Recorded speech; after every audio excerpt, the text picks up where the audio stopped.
अक़ीदत मोहब्बत के साथ मरकज़ अक़ीदत अरवाहुना फ़िदा हज़रत मोहम्मद मुस्तफ़ा सल्लल्लाहु तआला अलैहि वसल्लम की बारगाह में दुरूद शरीफ पढ़े। अल्लाहुम्मा सल्लि अला सैयदना व मौलाना मोहम्मद व आलिहि वसहबी बारिक वसल्लम सलातु व सलाम अलैका या रसूलल्लाह सल्लल्लाहु तआला अलैहि वसल्लम।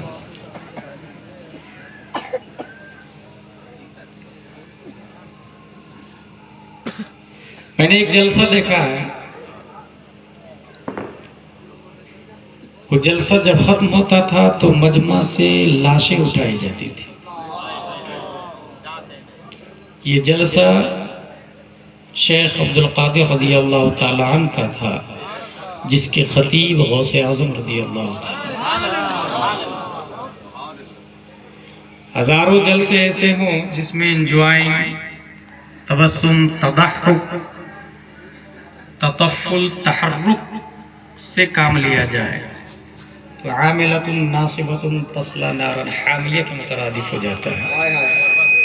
और अगर इंसान इस हैसियत से बैठे कि एक जुमला भी मुझे अच्छा लगेगा तो मैं उसको अपनी लाइफ में यूटिलाइज करूंगा, वो ना लिया कैन चेंज योर लाइफ, तो वो आपकी जिंदगी में इनकलाब लाने के लिए काफी हो। मैं आसान लफ्जों में बताता हूँ, जिस तरीके से बोकारो स्टील सिटी जंक्शन पर गाड़ी आती है, उसमें लिखा हुआ होता है C1 यहाँ, C2 यहाँ, B1 यहाँ, H1 यहाँ।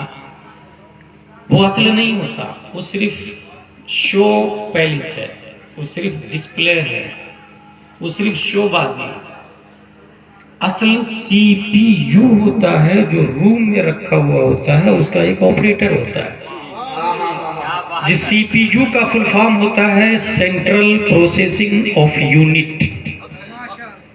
अगर वहां से B1 की जगह B2 को कर दिया जाए, C1 को जगह C7 को कर दिया जाए तो निजामी प्लेटफॉर्म गरम गरम हो जाता है। आप में हर फर्द इस्लाम का डिस्प्ले है, उससे इस्लाम समझ में आता है। अच्छा जुमला दिया भाई, क्या बात है, सुभान अल्लाह, सुभान अल्लाह, क्या बात है, सुभान अल्लाह। और इस डिस्प्ले के होने की सबसे बड़ी दलील हमारे पास हजरत उमर फारूक आज़म रज़ियल्लाहु ताला अन्हु का ये अमल है।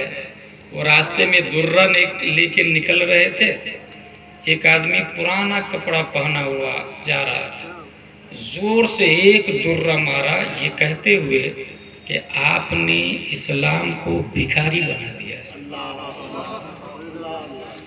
इसका मतलब एक इंसान अपने आप में सरापा इस्लाम है।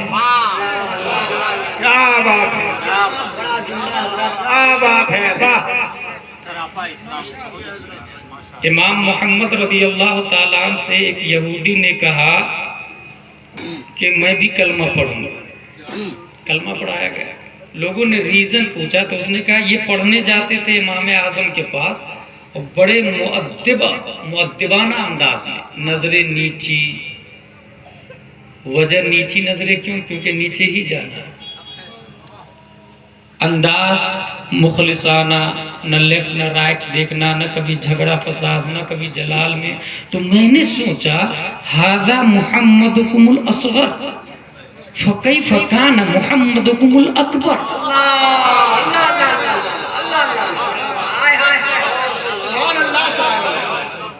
ये छोटे मोहम्मद साहब इतने अच्छे हैं तो बड़े मोहम्मद साहब कितने अच्छे हैं।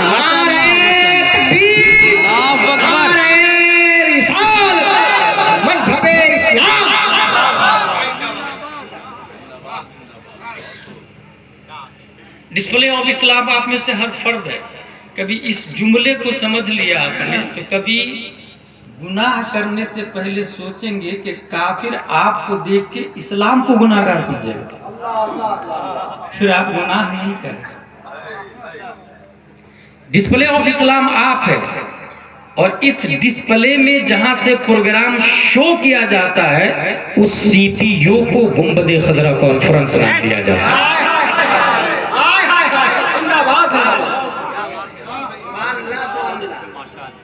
अगर ये बातें समझ ली तो जहन नशी कर ले कि आज मैं तकरीर नहीं करने जा रहा। कुछ बुनियादी बातें हैं जो कुरान में आई है।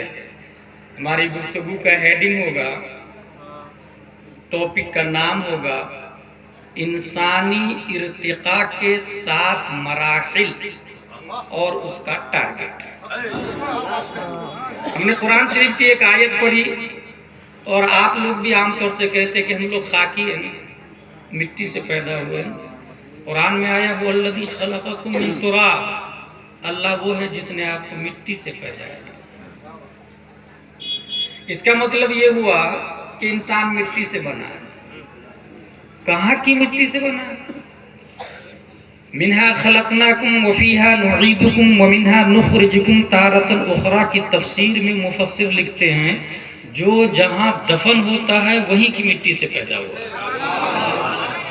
इसका मतलब बोकारो में जो लोग दफन हो रहे हैं वो बोकारो की मिट्टी से पैदा हुए। मगर कुछ ऐसे आदमी हैं बोकारो में जो पैदा यहाँ हुए और गए थे हज करने और वहीं दफन हो गए। वो कहाँ की मिट्टी से पैदा हुए?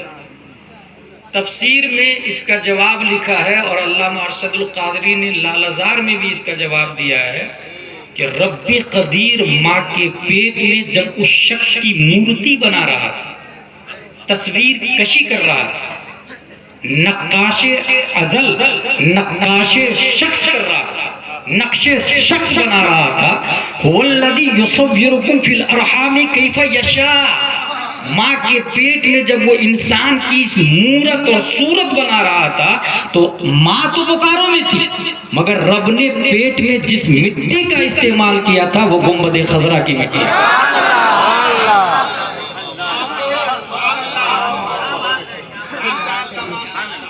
मदीने की मिट्टी, इसलिए इंसान पैदा यहाँ होता है और दफन मदीने में। लेकिन मैंने दूसरी आयत ये देखी सूरह फुरकान की, वल्लज़ी खलक़ मिनल माई बशरा, अल्लाह वो है जिसने पानी से बनाया। इसका मतलब मिट्टी भी पानी। लेकिन तीसरी आयत मैंने ये देखी सूरह अनफाल की, वल्लज़ी खलक़कुम मिन तीन, अल्लाह वो है जिसने चिपचिपाती मिट्टी से पैदा किया। यानी पानी और मिट्टी, जैसे आटा में माँ और बहनें पानी डाल देकर गूंद कर वो जो गोला बनाती है, पानी मिट्टी दोनों को मिला दे तो चिपचिपाहट पैदा होती है। अल्लाह ने इंसान को चिपचिपाती मिट्टी से पैदा किया। लेकिन चौथी आयत ये आई, इन्ना खलक़नाहुम मिन तीनिल लाज़िम, सूरह साफ़ात में इंसान को हमने तीने लाजिम से पैदा किया। मुतलकन तीन गूंधी हुई मिट्टी को कहते हैं और तीने लाजिम जिसमें चिपचिपाहट बना है। और 5वीं आयत है खलक़ल इंसान मिन सलसालिन कल फख्खार, बल्कि उससे पहले खलक़ल इंसान मिन सलसालिन मिन हमाइम मसनून, मैंने इंसान को बूदार मिट्टी से पैदा किया। मिट्टी में पानी मिला के कुछ देर छोड़ दे तो एक स्मेल आती है, उसी को कहते हैं सुलालम मिन हमाइम मसनून। और छठवीं आयत है खलक़ल इंसान मिन सलसालिन कल फख्खार, मैंने इंसान को खनखनाती मिट्टी से पैदा किया। देखिएगा स्टेप बढ़ता जा रहा है, छठवां स्टेप हो गया, सातवां स्टेप सुलाला मिन तीन वलक़द खलक़नल इंसान मिन सुलालतिन मिन तीन। ये आयत है मोमिनून की आयत नंबर 12, मैंने इंसान को खुलासाए मिट्टी से पैदा किया। ये 7 स्टेप कुरान में आया। मैंने 7 पे गौर किया तो ये समझ में आया कि जमीन के 7 तबक है और आसमान के भी 7 तबक है और कुरान के भी 7 तबक है। 7 मंजिल कुरान है, 7 मंजिल ये हो गई, 7 मंजिल जमीन, 7 मंजिल आसमान। तो मैं डीप में गया तो ये समझ में आया जो कुरान की पहली मंजिल पर अमल करता है वो पहले आसमान पर चला जाता है, जो दूसरी मंजिल पर अमल करता है तो वो दूसरे आसमान के चला जाता है। और शरे अकाइद समेत विकाया हिदाया जिराया गुरर शरह कंज दकाइक वसीत बसीत मुहीत समरकंद, बड़े बड़े अजिल्ला अइम्मा मुशर्रिईन मुज्तहिदीन ने लिखा कि इंसान अगर कुरान पर अमल कर लेता है तो 7 आसमान से ऊपर उसका मर्तबा चला जाता है। इसकी एक दलील आसान लफ्जों में दूंगा, अत्तहियातु लिल्लाहि वस्सलावातु वत्तय्यिबातु वस्सलामु अलैका। प्रोनाउन की 3 किस्में, first second third. I we first pronoun, you second, he they third, अना नहनो फर्स्ट प्रोनाउन, अंत अंतुम अंतुम अंते अंतुम अंतुन्ना सेकंड प्रोनाउन, हुवा हुमा हुम हिया हुमा हुन्ना थर्ड प्रोनाउन, अलैका ये सेकंड है, आप पर हाजिर के लिए आता है, सलामती हो आप पर। मौलाना हसन नज़ादर बुकारवी अगर यहाँ हो और यहाँ से सलाम दे दे तो जवाब का तरीका वालेकुम सलाम नहीं होता है, वालैका सलाम। उन पर यानी जिसने भेजा और आप पर सलाम। आप यहाँ तो आपको कहूंगा अस्सलामु अलैकुम, लेकिन आप यहां से गायब होंगे तो कहेंगे अस्सलामु अलैहिम, उन पर सलाम। लेकिन लफ्ज क्या आया तहियात में अस्सलामु अलैका। वजह यह है कि जो ही इंसान ने कहा नवैतु अन उसल्ली लिल्लाहि तआला रकअतै सलातिल फज्र फर्दुल्लाहि तआला यक्तदैतु बिहादल इमाम मुतवज्जिहन इला जिहतिल काबति शरीफा अल्लाहु अकबर, कुर्बे मौला में एंट्री करी है। अब जो ही कहा अल्हम्दुलिल्लाह रब्बिल आलमीन, ज़ाते इलाही मुतजल्ली होती चली जाती है। औसाफ़े कसीरा का जिक्र करे, ज़ात निखर कर सामने आती चली जाती है। जितनी सिफत अल्लाह की बयान करे उतनी ही ज़ाते खुदाबंदी आपसे करीब होती चली जाए। इंसान जब बहुत करीब जाता है तो झुक जाता है, रुकू में गया सुभान रब्बियल अज़ीम, और करीब हुआ सजदे में चला गया सुभान रब्बियल आला। सजदा गायब दर्जाए ताअब्बुदी है, इससे नीचा कोई दर्जा नहीं होता। इसलिए रब को बंदे की सबसे प्यारी अदा हालत सजदा है, सबसे प्यारी अदा हालत सजदा है, गायत ताअब्बुदी। लेकिन हश्र के बारे में जब मैंने बुखारी और मुस्लिम का जायजा लिया तो उसमें यह लिखा था जब नबी हालत सजदे में जाकर कहेंगे रब्बी हबली उम्मती, तो रब फरमाएगा इश्फा इरफा रासक सल तुअता इश्फा तुशफ़ा। ऐ मोहम्मद सल्लल्लाहु अलैहि वसल्लम सजदे से सर उठाइए, मांगिए दिया जाएगा, शफाअत करे कबूल की जाएगी। A question arise in our mind, ए अल्लाह जब सजदे की अदा सबसे ज्यादा प्यारी है तो नबी को हालत सजदा ही में दे देना जो जो तू देना चाहता है, सजदे से उठा क्यों रहा?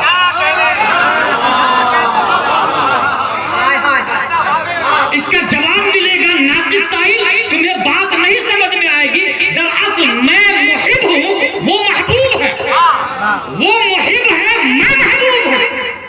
मैं उनसे प्यार करता, वो मुझसे प्यार करते हैं। मेरी मशीयत ये चाहती है कि महबूब सर उठाइए, आप मुझे देखिए, मैं आपको देखूं, और इस देखा देखी में बेहिसाबों किताब मांगते चला जाएंगे।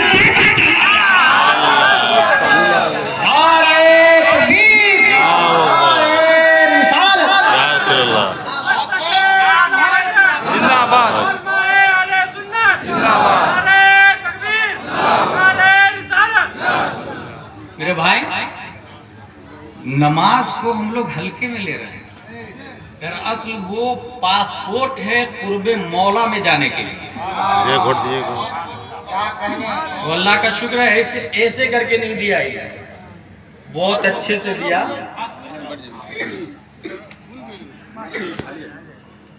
पासपोर्ट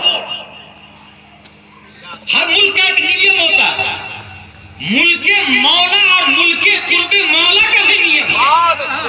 बगैर फर्ज के कोई एंट्री नहीं कर सकता। इसलिए अगर कोई आसमान पे उड़े, जमीन में चले, हवा में, पानी में, फर्ज नहीं है तो वली नहीं हो सकता। और जो ही फराइज पे अमल किया, कुर्बे मौला में एंट्री करता हुआ। बल्कि इस वक्त सबसे ज्यादा तेज रफ्तार आपने सुनी होगी, रोशनी की रफ्तार 1,86,000 पर सेकेंड, 86,000 माइल्स पर सेकेंड, सबसे ज्यादा। There is nothing speed than light. कोई चीज फास्टर नहीं है रोशनी से ज्यादा। लेकिन आपको हैरत होगी कि हमारे नबी सल्लल्लाहु अलैहि वसल्लम ने हर मोमिन को रोशनी से ज्यादा फास्टर सवारी दे करके गए। हर मोमिन को रोशनी से ज्यादा फास्टर सवारी दे करके गए, क्योंकि रजा मस्जिद की इब्तिदा हुई। इसलिए रजा जामा मस्जिद के इब्तिदा के मौके से ये बताना लाजिम है कि जब हमारे नबी ऊपर जा रहे थे तो देखा एक फरिश्ता है बहुत तेज रफ्तार पर को मारते हुए रब की बारगाह में जा रहे हैं। 2 पर है उनके पास। हुजूर सल्लल्लाहु अलैहि वसल्लम ने उसे गौर से देखा। इतने में देखा एक दूसरा फरिश्ता उनको ओवरटेक कर रहा है और उनके 3 पर लगे हुए थे।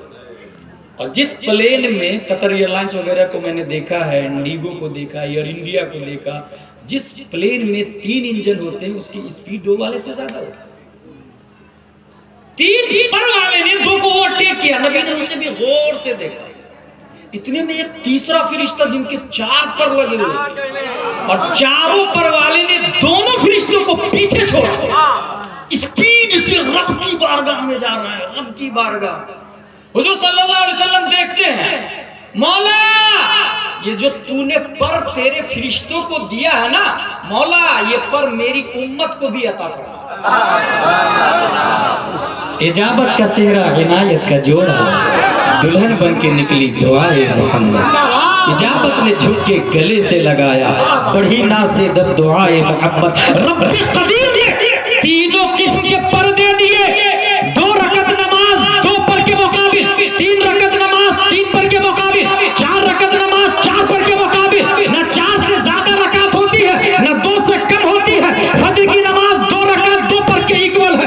मगरिब व फित्र की नमाज 3 रकात 3 पर के इक्वल है। ज़ोहर व असर व इशा की नमाज 4 रकात 4 पर के मुकाबिल है। और तारीख की किताब नहीं बल्कि हदीस की शुरू की किताबों में और तफसीर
मुबारक हो, बहुत अच्छा, सुभान अल्लाह। हजरत इब्राहिम अलैहिस्सलाम, जब फिरौन ने आपकी ज़ौजा का मुतालबा जबरन किया तो आप सीधे 2 रकात की नियत मांगते हैं। इस 2 रकात की नियत का कमाल देखे कि रब ने फिरौन और इब्राहिम अलैहिस्सलाम के बीच में जो हिजाब था उसको उठा दिया। हिजाब को उठा दिया। इराक के एक शख्स के बारे में बहुत मशहूर है, डाकू ने उनका ताक़ुब कर लिया। कारोबार था कुली का। तो भाई कहाँ जा रहे हैं? बोले ये अमानतें पहुंचाने जा रहे। बोले इधर से मत जाइए ना, मैं जिस रास्ते से बोलता हूँ उस रास्ते चले। बोले ठीक है। वो जंगल में ले गया और अंदर जाके सीधा तलवार निकाला, कहा मरने के लिए तैयार है, क्योंकि आज तक तुम जैसे कितने लोगों को फ्रेब से यहाँ लाया हूँ, मार देता हूँ, सामान लूट देता हूँ। उसने कहा देख भाई, गधा ले ले, अमानत ले ले, सब कुछ ले ले, मुझे तो छोड़ देगा ना, मार देना। कोई आखिरी ख्वाहिश का? हाँ, 2 रकात।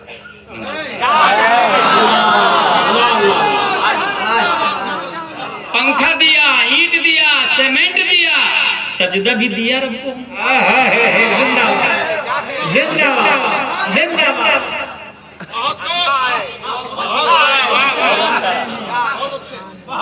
2 रकात नियत वाली, अल्लाहू अकबर। अब सोचे सर पे तलवार है और मसला यह है कि सूरह फातिहा पढ़ना वाजिब है और सूरह फातिहा के बाद कोई सूरत मिलाना भी वाजिब है।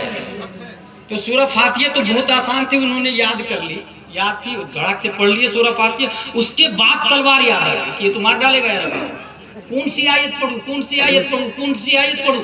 अचानक जुबान पर ये आयत आई, अम्मा युजीबुल मुद्तर व इदा दआ। कौन है जो मुसीबत ज़दा की फरियाद रसी करता है? अल्लाहु अकबर, अल्लाह। नमाज पढ़ रहे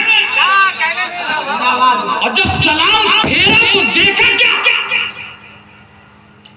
डाकू की बॉडी में आग लगी है और अजगैबी शोले बुलंद हो रहे हैं और वो जल के खाक हो रहा। उसने एक सजदा और शुक्र का अदा किया और सामने एक आदमी दूसरी तलवार लेके खड़ा। कहा भाई साहब आप हैं कौन? कहा ये जो अम्मा युजीबुल मुद्तर आपने कहा ना, जिसकी आयत है उसी ने मुझको भेजा है। अल्लाहु अकबर, या रसूल अल्लाह। जिंदाबाद जिंदाबाद जिंदाबाद जिंदाबाद जिंदाबाद जिंदाबाद जिंदाबाद जिंदाबाद। सामने का प्रोनाउन है हाजिर का सेगा। पीर करम शाह ज़री ने ज़ियाउल नबी में शरह फत्ह के साथ इसका जवाब लिखा है कि एक बंदा जब पहली रकात कंप्लीट करता, रुकू सजदा कंप्लीट करता, दूसरी रकात कंप्लीट करता, रुकू सजदा कंप्लीट, अब कायदा में गया, आसमान अव्वल सानी सालिस राबि खामिस सादिस साबि कुर्बे मौला में एंट्री करता। अब कायदा में बैठा है, आंखें खोलता है तो अपने वजूद को कुर्बे मौला में पाता है और जब आंखें खोल के देखता है कि ये मुल्के मौला है, ये कुर्बे इलाही की दुनिया है, तो देखता क्या है? वहाँ आदम अलैहिस्सलाम नहीं बैठे हैं, मूसा अलैहिस्सलाम नहीं बैठे हैं, ज़करिया अलैहिस्सलाम नहीं बैठे हैं, नूह अलैहिस्सलाम नहीं बैठे हैं, सालेह अलैहिस्सलाम नहीं बैठे हैं, इब्राहिम अलैहिस्सलाम नहीं बैठे हैं, मूसा ईसा अलैहिस्सलाम नहीं बैठे हैं। 1,24,000 कमों में शब्द किराम में किसी नबी को वहां नहीं पाता। जब आंखें खोलता कायदा में बैठकर तो कुर्बे मौला में देखता क्या है? कुर्बे मौला में गुंबद खजरा के तकी जलवा बाहर है। नबी को देखता है और देखने के कहता है अस्सलामु अलैका। नारे तकबीर, नारे तकबीर, नारे रिसालत, नारे रिसालत। हम सब इंसान बनाकर सबसे बड़ा क्रम फरमाए वो चाहता कुत्ते बिल्ली सांप बिच्छू कीड़े मकोड़े में पैदा कर देता, कोई पर नहीं मार सकता। वो अल्लाह है।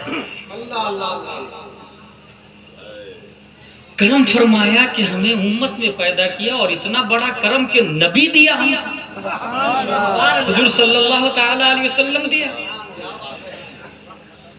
लेकिन हमारा अल्लाह सबसे बेहतर जानता है कि ये नबी भी इंतकाल फरमा जाएंगे, तो इस नबी की उम्मत के पास कोई चीज हूबहू बेआई नहीं, वैसे ही होनी चाहिए जैसे नबी के जमाने में थी।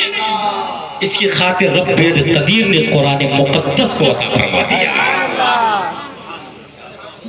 आज भी कुरान उसी शान और शौकत जाहो जलाल के साथ में हो जो 1400 साल पहले नाज़िल हुआ। मेरे भाई,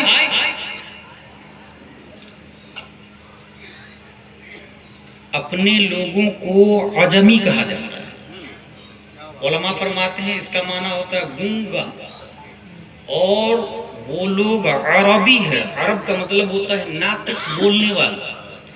और इतने बड़े नातिक नत्ताक थे वो लोग कि बाजारे औकाज में बड़े बड़े शायर जैसे अभी शादाब पैकर साहब, मौलाना हसन रज़ा साहब, इलियास फैदी साहब, बड़े बड़े हिंदुस्तान के शायर जमा होते, मुशायरा होता है। बाजारे औकाज में वीकली मुशायरा होता है, हफ्ते में एक दिन। जिसका अच्छा शेर रहेगा ना वो खाने काबा पे लटकेगा उसका कलाम। उसी लटके हुए को सबए मुअल्लकात कहते हैं, जो आलिम के कुर्स में दाखिल।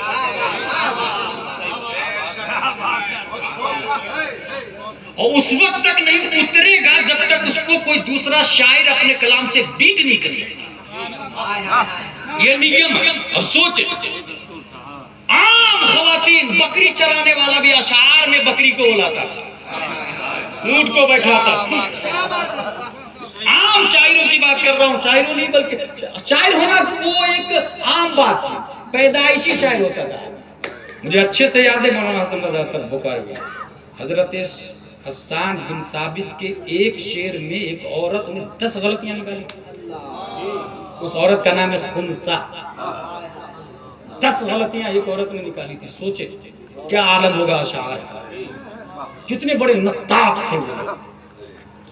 बल्कि एक आदमी जाके बोला भी, तब कई साल 10-20 साल अरब में रह लिया।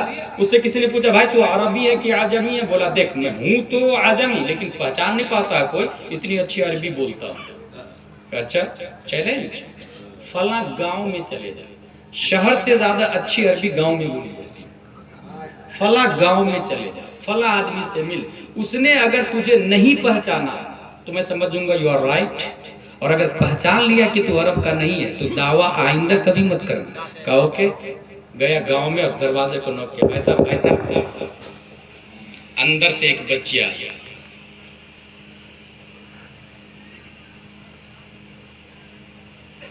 माना तुझे क्या मामला? तो उस शख्स ने जवाब दिया ऐना अबूक उरीदु अन अराह, तुम्हारे अब्बू कहाँ है, डैडी कहाँ है, I want to meet him, मुझे उनसे मिलना है। बच्ची का जवाब सुन, अभी फाइल फयाफी फैदा फाल फयूफा। जवाब सीधे बाउंस कर गया सर के ऊपर।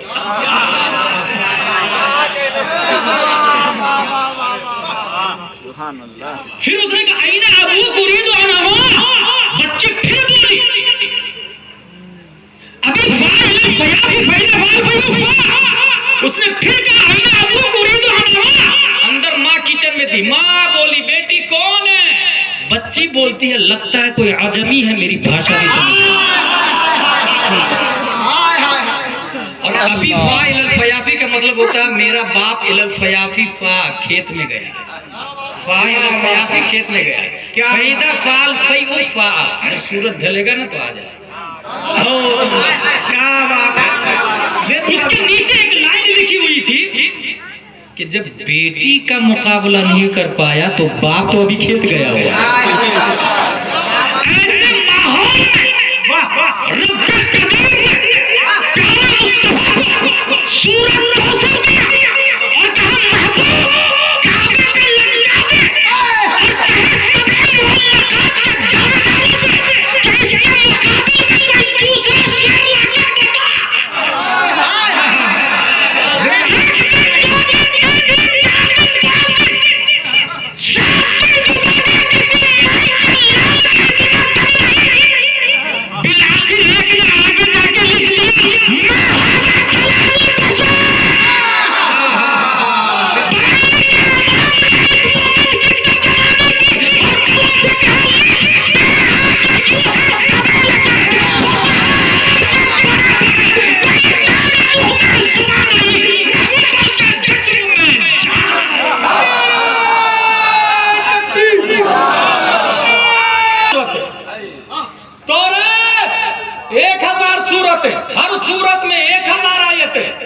मौला मेरी उम्मत पढ़ेगी कैसे इतनी मोटी किताब?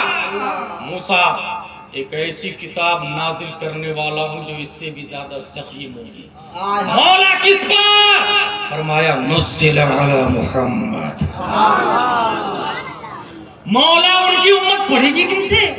उम्र भी थोड़ी सी होगी, 60, 70, 80 साल। मेरी उम्मत की उम्र तो लंबी होती है, उनकी उम्मत पढ़ेगी कैसे? रब ने फरमाया वलक़द यस्सरनल कुरान लिज़िक्र इतना आसान कर दूंगा, इतना आसान कर दूंगा कि हर साल गुंबद खज़रा कॉन्फ्रेंस होगा और तलबा छाती में कुरान का हिफ्ज़ करके मैदान में रहेगा। सुभान अल्लाह, जिंदाबाद पांडा, जिंदाबाद, जिंदाबाद।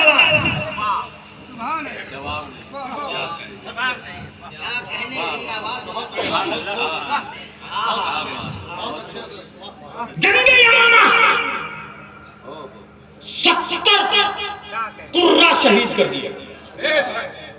उसी में वो साहब भी थे, कौन सा पता है? हजरत हमजा को किसने शहीद किया पता? वहशी नाम है। ये हमारे उलमा जानते हैं, आप लोग तो बता दे। और हिंद ने कसम खाई क़ब्ले इस्लाम अबू सुफियान की ज़ौजा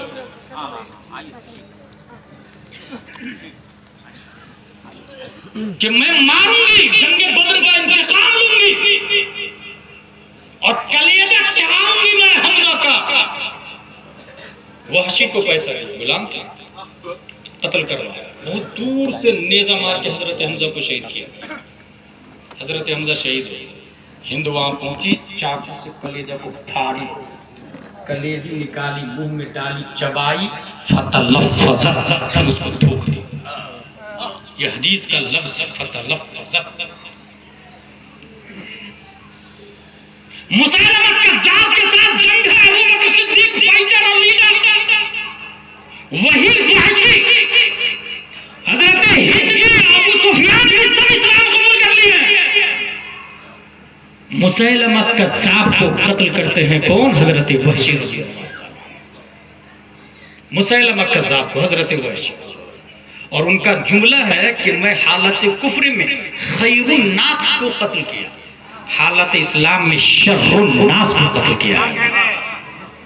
मुसैलमा कज़्ज़ाब नबूवत का दावेदार हुआ था, मैं भी नबी नहीं, और अंडरग्राउंड सेटिंग कर रहा था माज़अल्लाह रब्बिल आलमीन। मोहम्मद सल्लल्लाहु अलैहि वसल्लम मस्जिद नबवी, आसा मुबारक, बाग फुदक, ये सब में से आधा आधा कर लेते, लड़ते झगड़ते नहीं अपने। कौन बोला? ये मुसैलमा कज़्ज़ाब। नबी ने फरमाया रस्सी का एक टुकड़ा, एक कोना भी तो नहीं होगा। अब जंग लड़ी हजरत अबू बकर सिद्दीक रज़ियल्लाहु ताला, बिलाखिर जंग जीते। 70 कुर्रा शहीद हो गए। कुर्रा उस जमाने में सिर्फ कारी साहब को नहीं कहते, अपने लोगों की कमनसीबी है कि हिफ्ज़ की क्लास अलग चल रही है। मिस्र में हिफ्ज़ की क्लास अलग होती नहीं। एदादिया में 3 पारे, ऊला में 3 पारे, सानिया में 3 पारे, सालिसा में 3 पारे, राबिया में 3 पारे, इधर अल्लामा बनता है, साथ में 9 सब्जेक्ट की तरह हिफ्ज़ क्लास भी मुकम्मल हो जाती है। क्योंकि कुरान शरीफ तरावी पढ़ाने के लिए नहीं आया, कुरान शरीफ मसाइल के दलाइल के लिए। बेशक बेशक बेशक। वुज़ू में 4 फराइज़ है, कहाँ लिखा है नहीं पता। रोजा फर्ज है, कहाँ लिखा नहीं पता। मगर अरब के जाहिल से आप पूछे तो सीधे बोलेगा अक़ीमुस्सियाम इलल-लैल फ़ग़सिलू वुजूहकुम वअयदियकुम इलल मराफ़िक़। और वहाँ का जो मुफ्ती होता है ना, वो मज़ाहिब समानिया का मुफ्ती होता है। 4 वो जो राइज है, 4 वो जो किताबों में जिनकी थ्योरी चली है। बहरहाल ये जुमला फिर से नोट करें, कुरान शरीफ का वजूद सिर्फ तरावी बाजमात तो बाद में शुरू हुई ना, हजरत उमर फारूक आज़म की इजाज़त। कुरान का वजूद मसाइल के दलाइल के लिए सिस्टम ऑफ लाइफ है, निज़ाम हयात है, कॉन्स्टिट्यूशन ऑफ इस्लाम है, कॉन्स्टिट्यूशन ऑफ इस्लाम है। कुर्रा को शहीद कर दिया गया। हजरत उमर फारूक आज़म लीडर कौन है? हजरत अबू बकर सिद्दीक। सीधे पहुंचे हजरत अबू बकर के, हजरत कुरान को जमा कर दिया जाए एक जगह। उससे पहले कहा था सब अलग अलग, कुछ पारे आपके पास, कुछ पारे उनके पास, बकरी के खाल पे, पत्थर पे, चमड़ी पे, अलग अलग जगह का एक जगह जमा कर दिया जाए। नहीं तो बोकारो तक फॉर एग्जाम्पल इस्लाम कैसे पहुंचेगा? कुरान कैसे पहुंचेगा? कयामत तक नबी की उम्मत रहेगी, कुरान कैसे चलेगा? इसलिए एक जगह जमा कर लिया जाए। किसने कहा ये? हजरत उमर ने। हजरत अबू बकर का जवाब सुनो। ला कैफ अफअल लम यफअल नबी सल्लल्लाहु अलैहि वसल्लम, वो काम मैं क्यों करूं जो नबी ने नहीं किया? जुमला देखिएगा, वो काम मैं क्यों करूं जो नबी ने नहीं किया है। हजरत अबू बकर से किसी ने कहा सैलरी बढ़ा लीजिए, तनख्वाह बढ़ा लीजिए। कहा नहीं, जितना स्कॉलरशिप और वजीफा बैतुल माल से हमारे नबी को दिया जा रहा था उतना ही मुझे दिया जाएगा, क्योंकि ज्यादा लेकर के नबी के तरीके से हटना नहीं चाहता। बेशक बेशक बेशक। हजरत उमर का भी बीवी से सोर्स लगाया गया, बल्कि बेटी से सोर्स लगाया लोगों ने। कहिए ना अमीरुल मोमिनीन को सैलरी बढ़ा ले, बड़ी हिम्मत करके उनकी बेटी गई सैलरी बढ़ा लीजिए। कहा हमसे पहले जो दो लोग गुजरे उनके तरीके को छोड़ दूं मैं सैलरी बढ़ा कर, वजीफा बढ़ा कर। हजरत अबू बकर का जुमला पूरी दुनिया में वायरल हो रहा है कि मेरा स्कॉलरशिप उतना ही होगा, और अगर मजदूर का पेट नहीं भरेगा, एक मजदूर के बराबर होगा, और मजदूर का पेट नहीं भरेगा तो मजदूर की उजरत बढ़ा दी जाएगी। उसके सदके में हमारा बेशक बेशक बेशक। अबू बकर रज़ियल्लाहु अन्हु ने वजीफे के मामले में नबी से ज्यादा लेना पसंद नहीं किया, ताकि मेरी जिंदगी नबी की जिंदगी के मुताबिक हो। रब को ये अदा इतनी पसंद आई कि 63 उम्र मुस्तफा को दी और 63 अबू बकर को भी अता फरमाया। दोनों की उम्र सेम है, याद रखिएगा। कायनात में ऐसी दोस्ती की मिसाल नहीं मिलेगी। हजरत उमर ने कहा वल्लाहि वो खैर, खुदा की कसम ये बेहतर काम है। बहस होने लगी दोनों, होते होते होते बिल आखिर हजरत अबू बकर कहते सदरी लिज़ालिक कमा शरह सदरा उमर, मेरा सीना भी अल्लाह ने उस काम के लिए खोल दिया जिस काम के लिए उमर का सीना खोला था। अब कुरान जमा होना शुरू हो गया। ज़ैद बिन साबित को बुलाया, ज़ैद बिन साबित से कहा ऐसा ऐसा मामला, कुरान जमा करना। ज़ैद बिन साबित ने भी वही कहा, वो काम मैं क्यों करूं जो नबी ने नहीं किया। अब अबू बकर में और ज़ैद बिन साबित में बहस हो रही है। हजरत उमर बाजू में बैठे हुए, कौन नहीं जानता हजरत उमर कितने जलाली थे। जब खलीफा बने थे तो डर के मारे लोग दरवाजा ही नहीं खोल रहे, कितने जलाली। मगर ज़ैद बिन साबित बहस कर रहे हैं अमीरुल मोमिनीन से, हजरत उमर की मजाल नहीं है, क्यों कर ले। यहीं से बात समझ में आई कि अगर कोई मुरीद पीर से बात करता है तो हम नशी और वजीलों को चापालोसी नहीं करना चाहिए, हम जलीलों को धकेलना चाहिए। बोकारो का एक मुरीद बरेली में जाता है और वजीर और जलील जो हम नशी बीच में तोहरा मुतखल्लिफ करके मंजिल मकसूद तक पहुंचने नहीं देते हैं। ये सुनना, ये निज़ाम मुस्तफा के खिलाफ है, निज़ाम उमर के खिलाफ है। हजरत उमर खामोश है। बिलाखिर ज़ैद बिन साबित ने भी वही जुमला कहा, मेरा सीना भी अल्लाह ने खोल दिया उस काम के लिए जिस काम के लिए दोनों का सीना खोला था, और कुरान जमा हो जाता। आज तक कुरान शरीफ हमारी नजरों के सामने। मेरे भाई, अभी कुछ दिनों पहले मैं मुकम्मल इस पर गुफ्तगू किया हूँ कि there is no one can overtake Islam. कोई शख्स नहीं जो इस्लाम को ओवरटेक कर सकता है। उसकी सबसे बड़ी दलील ये है कि कॉन्स्टिट्यूशन ऑफ डरबन, चंद लोगों जीनियस पढ़े लिखे लोगों ने मिलकर लिखा है। कॉन्स्टिट्यूशन ऑफ अमेरिका, अशरफिया में हम लोगों ने वर्ल्ड कॉन्स्टिट्यूशन पढ़ा है, मबादी सियासियात भी पढ़ा, हमारे उलमा जानते हैं, ये आप लोग को बता रहा हूं। India doctor Bhimrao Ambedkar and helper, constitution of India ने इंडिया लिखा है। जो शख्स लिखता है ना, जाहिल नहीं होता, याद रखिए, पढ़ा लिखा होता है, बहुत पढ़ा लिखा होता है। वो लिखता है तो उसके सामने माजी की हिस्ट्री होती है कि उसने चोरी किया तो वो नियम बनाता है कि जो चोरी करेगा उसे जेल में डाल दिया जाएगा। माजी की हिस्ट्री होती है, फ्यूचर देखा हुआ नहीं होता है, ठीक है। माजी की हिस्ट्री होती है लेकिन फ्यूचर नहीं देखा हुआ होता, इसलिए फ्यूचर में आके दूसरा राष्ट्रपति और प्राइम मिनिस्टर उसके नियम को बदल भी देता है। चैलेंज कर देता है, पार्लियामेंट में फिर से वोटिंग करने लग जाता है। ये जरूर है कि अगर जो आदमी लिखा है उससे ज्यादा पढ़ा लिखा आ रहा है और हालात के मुताबिक है बदलना, तो बदलने में कोई कबाहत नहीं है। लेकिन अपने इंडिया को देख के ये लगता है कि एमडी की गलती नर्सरी वाला निकालता रहता है पार्लियामेंट में। भीमराव के नियम को वो बदल रहा है जो ढंग से APPLE की स्पेलिंग नहीं लिख सकता।